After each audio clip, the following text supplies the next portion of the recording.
투자자들이 알고 싶어하는 기업들의 생생한 이야기와 관련 산업 이슈 알아보는 투자정보부 회의 시간입니다. 오늘은 6조 원 규모의 상속세 이슈가 있는 넥슨과 게임주에 대해서 살펴보도록 하겠습니다. 먼저 박소영 뉴스캐스터가 최근 게임주들의 분위기에 대해서 살펴볼 텐데요.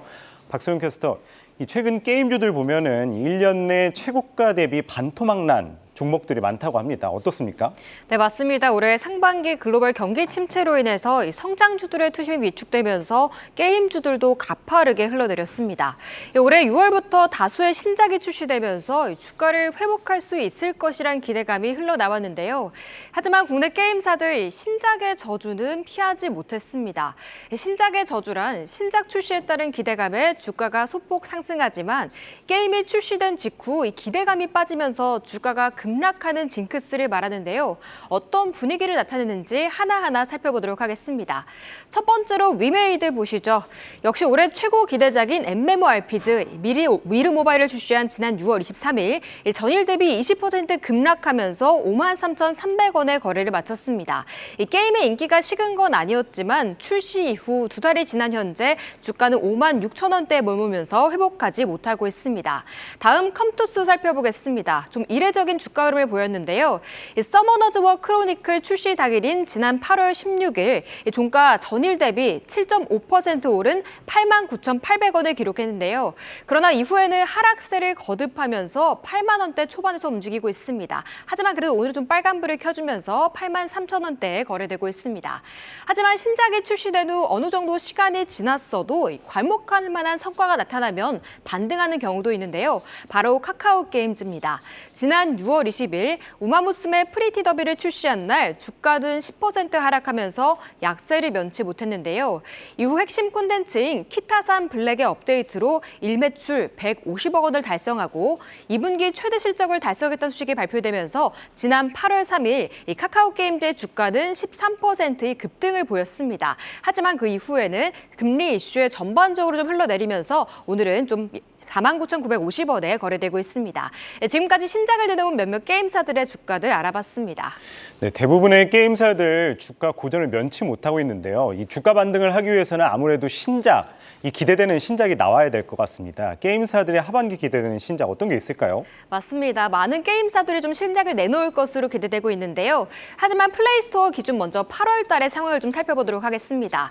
이 8월 모바일 게임 매출 최상위권은 NC소프트의 리니지 M과 히트2 리니지 월드가 차지했습니다. 리니지는 지속적인 업데이트를 통해서 안정적인 매출을 달성했는데요. 그리고 카카오 게임즈의 오디는 6월 말 1주년 업데이트 이후 8월에는 순위가 한 단계 하락한 3위에서 4위를 기록했고요. 7월 25일 키타산 블랙 업데이트로 8월 초까지 1위를 기록했던 카카오 게임즈의 우마무스메는 이후 3, 4위권에 안착했으나 최근 불거진 유저 불만 사태로 인해서 8월 말 기준 6위로 떨어졌습니다. 반면 가장 최근에 출시된 넥슨 게임즈의 히트2가 2위까지 올라왔지만 출시 초기임을 감안하면 추후 매출 순위는 소폭 하향될 것으로 전망되고 있습니다. 이와 함께 9월에 여러 신작이 나올 예정인데요. 주요 신작으로는 카카오 게임즈의 아키월드와 버디샷이 있고 크래프톤의 문브레이커가 9월 30일 출시를 대기하고 있고 또 넷마블의 샬롯의 테이블도 나올 것으로 보이고 있습니다. 또 이와 함께 최근 또 뜨거운 관심을 받았던 게임이 있는데요. 바로 2023년 상반기 출시 예정인 네오위즈의 피해 거짓입니다. 게임스컴에서부터 유저들의 큰 호응을 얻으면서 어워드 3개 부문에서 수상했는데요. 이는 한국 게임 개발사로는 최초이며 글로벌 게임 시장에서도 쉬운 기록이 아닌데요. 이번 수상을 통해서 마케팅 효과도 누릴 수 있고 이 트렌드와 게임 퀄리티의 검증을 받은 만큼 새로운 트렌드를 만들어가길 기대해 보겠습니다. 네, 연일 원달러 환율이 고공행진을 이어가고 있습니다. 아무래도 고환율이다 보니 산업계의 고민이 커지고 있는데요. 이 뜻밖에도 게임주들 고환율 효과를 볼 수 있다고 들었는데 어떻습니까? 네, 맞습니다. 최근 원달러 환율이 1,370억 원대를 돌파하면서 산업계의 고심이 깊어지고 있지만 게임업계는 오히려 달러 강세에 따른 수혜를 볼 것으로 전망된다는 뉴스가 나오고 있는데요. 매출의 해외 비중이 증가하는 상황이라 매출을 원화로 환산하는 과정에서 환차익을 얻을 가능성이 가능성이 크기 때문입니다. 한국콘텐츠진흥원이 지난 6월 발표한 2021년 하반기 및 연간 콘텐츠 산업 동향 분석 보고서에 따르면 지난해 게임 연간 수출액은 94억 4천만 달러로 한화 약 12조 8천억 원으로 집계되고 있는데요. 국내 콘텐츠 산업 대비 70%를 차지하고 있는 것으로 나타나고 있습니다. 이에 국내 게임사 중 IP 수출을 주도하고 있는 곳은 이 해외 매출이 가장 중요한 영향을 할 텐데요. 크래프톤과 펄어비스 등이 꼽히고 있습니다. 이 외에 미르4를 필두로 지난해 해외 미축을 대폭 늘린 위메이드와 리니지 월드의 글로벌 성공을 맛본 NC소프트 등도 이 달러 강세를 내심 반기는 분위기가 나타나고 있습니다. 이렇게 고환율 여파가 지속할 경우 당분간 해외 매출 증가에 따른 수혜가 예상되고 있는데요. 이 대형 게임 업체들의 올 상반기 실적은 사실 넥슨을 제외하고는 적지 않은 업체들이 크게 고전을 했습니다. 이전에 게임 시장은 경기가 어려울수록 빛을 발하는 것으로 알려져 있는데 최근 들어 동조 현상이 나타나고 있는데요. 이 환차익 효과를 보면서 조금이나마 실적 향상에 도움이 되길 바라보겠습니다. 네, 최근 들어 약세를 면치 못하고 있는 게임주 전반의 분위기에 대해서 박소영 뉴스캐스터가 전해드렸습니다. 네, 이어서 앞서 말씀드렸다시피 최근 6조 원이 넘는 상속세 이슈를 가지고 있는 기업이죠. 바로 넥슨에 대해서 알아볼 텐데요. 이 김정주 고 창업자가 별세한 이후에 그의 부인인 유정연 전 NXC 감사가 이제 새롭게 총수가 됐는데요. 이제 막대한 상속세를 내야 하는 문제 플러스 여기에 더해서 이제 신작이 나왔는데 여기에 대한 평가도 엇갈리고 있습니다. 좀 더 자세한 이야기 IT바이오부 고용욱 기자와 함께 알아보도록 하겠습니다. 네, 고용욱 기자, 네. 이 유정연 전 감사가 이제 새롭게 총수에 올랐습니다. 그런데 이제 오르자마자 이 상속세를 내야 하는 큰 이슈를 갖고 있습니다. 근데 여기에다가 또 하나 문제가 기대되는 신작, 여기에 대한 평가가 엇갈리고 있다고 하는데 차근차근 먼저 알아보도록 하죠. 먼저 첫 번째로 유정연 총수. 찾아보니까 이제 사진 한 장 없을 정도로 베일에 가려져 있다고 하는데요. 네. 어떤 사람입니까? 네, 이번에 새로 넥슨의 선장으로 지목된 유정연 총수 같은 경우에는 1994년 남편인 고 김정주 회장과 함께 넥슨을 세운 이후에 넥슨과 지주사인 NXC 경영을 이끌어왔습니다. 창립 당시에는 경영지원본부장을 맡았고 2002년에 넥슨 네트워크의 대표이사를 맡기도 했습니다. 그러다가 출산으로 잠시 공백기를 가진 뒤에 2010년부터 현재까지 NXC 감사로 활동을 했습니다. 그런데 이런 이력에도 불구하고 이 사진 한 장을 구할 수 없었습니다. 이게 넥슨 측에 확인을 해보니 공식적으로나 그리고 비공식적으로나 그 공개된 사진은 없다는 답변을 전해왔습니다. 유정연 총수의 별명이 은둔형 경영자인데요. 원래 스타일이 조용하고 좀 숨어있는 편인 것으로 알려졌습니다. 어느 정도냐면 요즘 들어온 직원들은 옆에 서 있어도 누군지 잘 모른다고 합니다. 네. 네, 말씀하셨듯이 이제 유정연 총수가 은둔형이라는 별명을 가지고 있다고 했는데 그렇다면 경영에 나설 그런 가능성은 없습니까? 현재로서는 그럴 가능성은 높지 않아 보입니다. 네. 어디 나오는 것 자체를 좀 원치 않는다고 합니다. 대신에 그 지주사의 이재규 대표가 초창기 멤버로 김정주 대표를 23년간 보좌한 사람인데요. 복심 역할을 할 것으로 보이고요. 다른 그룹사들 역시 이제 기존처럼 전문 경영인 체제를 유지할 것으로 보입니다. 네, 이제 핵심은 이 6조 원에 달하는 상속세입니다. 찾아보니까 이 삼성그룹 일가가 냈던 12조 원의 이 상속세 다음으로 두 번째로 역대 큰 규모라고 하는데요. 네. 이것 때문에 뭐 지분 매각을 하는 거 아니냐 이런 이야기도 나왔었는데 어떻습니까? 맞습니다. 일단은 상속세가 6조 원대로 추정이 되고요. 삼성과에 이어서 역대 두 번째입니다.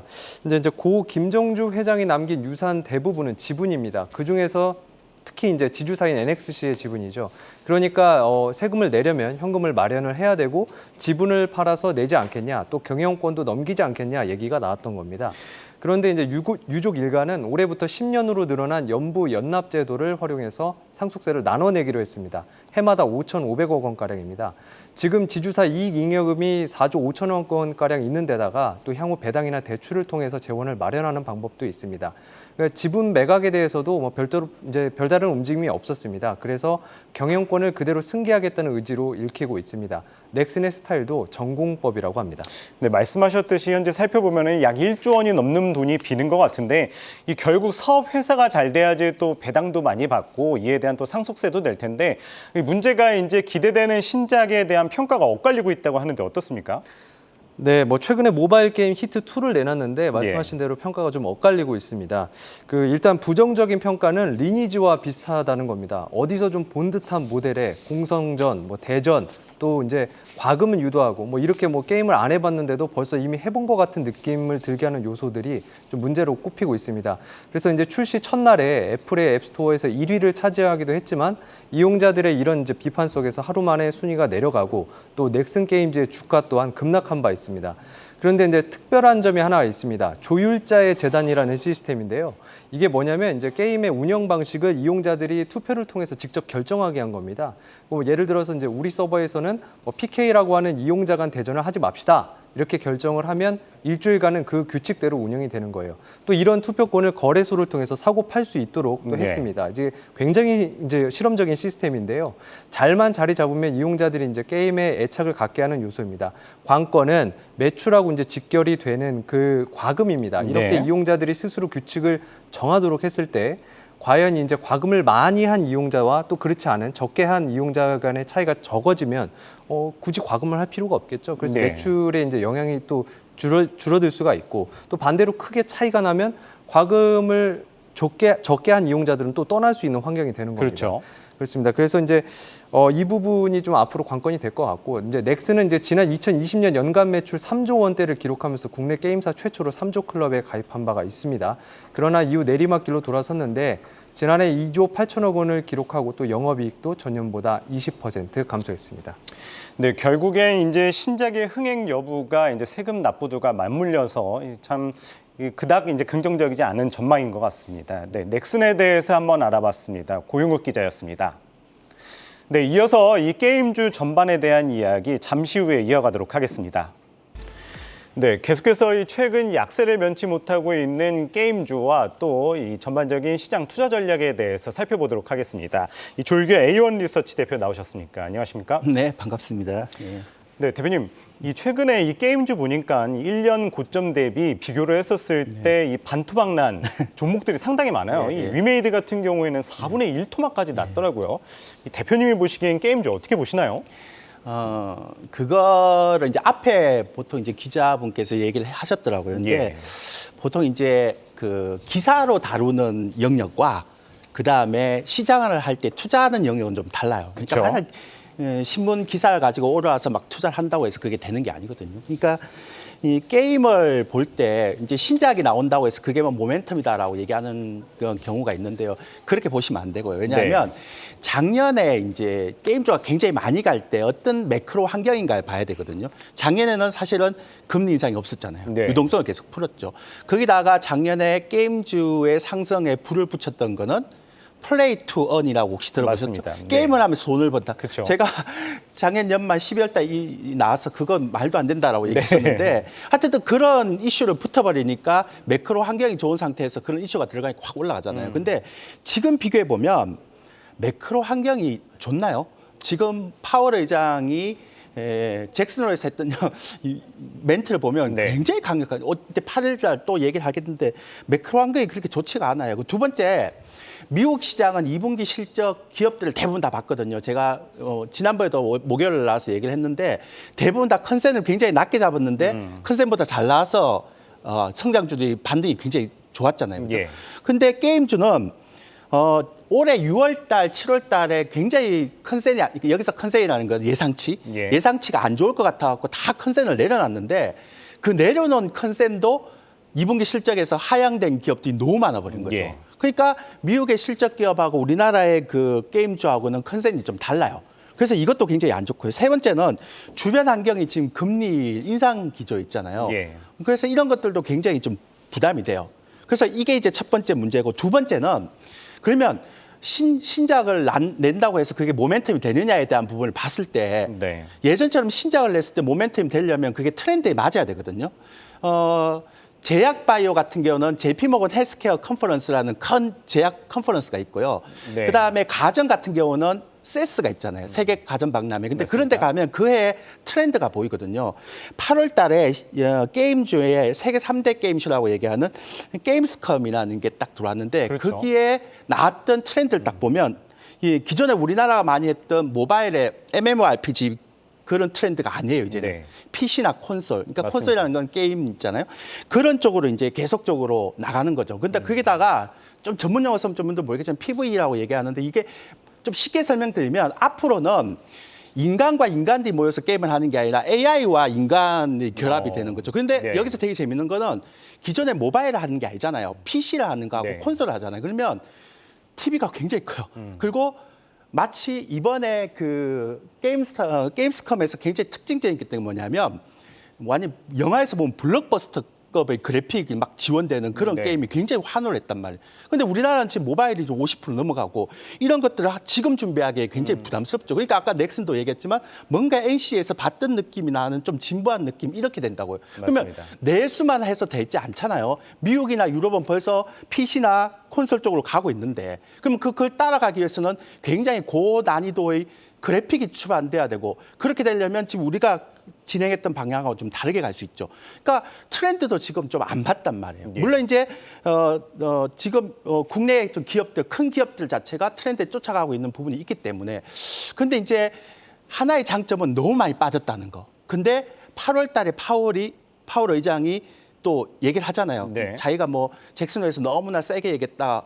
조금 돌리겠다. 이러면 또 확 또 기술적 반등이 나올 수 있고 네. 9월 달에 또 50pp 정도 하면 나올 수 있지만 지금의 입장에서 보면 매크로 환경이 크게 변할 것 같지도 않고 그래서 지금 게임 업종의 가장 큰 장점은 낙폭과대 기술적 반등 말고는 제가 봐도 힘들다. 네. 이게 제 견해입니다. 뭐 말씀하셨듯이 진짜 이번에 그 게임스콘에서 그 콘솔이 진짜 유명했는지 네. 그 중견 게임사 그 네오위즈가 지금 상당히 인기를 받더라고요. 왜냐하면 우리나라에서 지금 네. 거의 그 부분이 많이 하기 때문에 근데 이게 되게 재밌는 게 너무 힘들어요. 그래픽이 이번에 트리플 A 등급의 이게 그래픽을 표방하고 있는 게임 업체들이 되게 많은데요.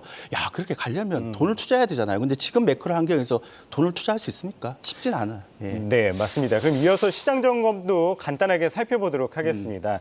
이 최근에 이 잭슨홀 연설 이후에 이 미국 증시도 그렇고 우리 증시도 그렇고 긴 박스권 약세 면치 못하고 있어요. 이 지난주에 대표님이 말씀하셨을 때 이 FOMC보다 더 중요한 게 이제 3분기 미국들의 실적을 좀 눈여겨봐야 된다 이렇게 말씀을 하셨었는데 뭐 그때까지 뭐 시장 어떻게 보십니까?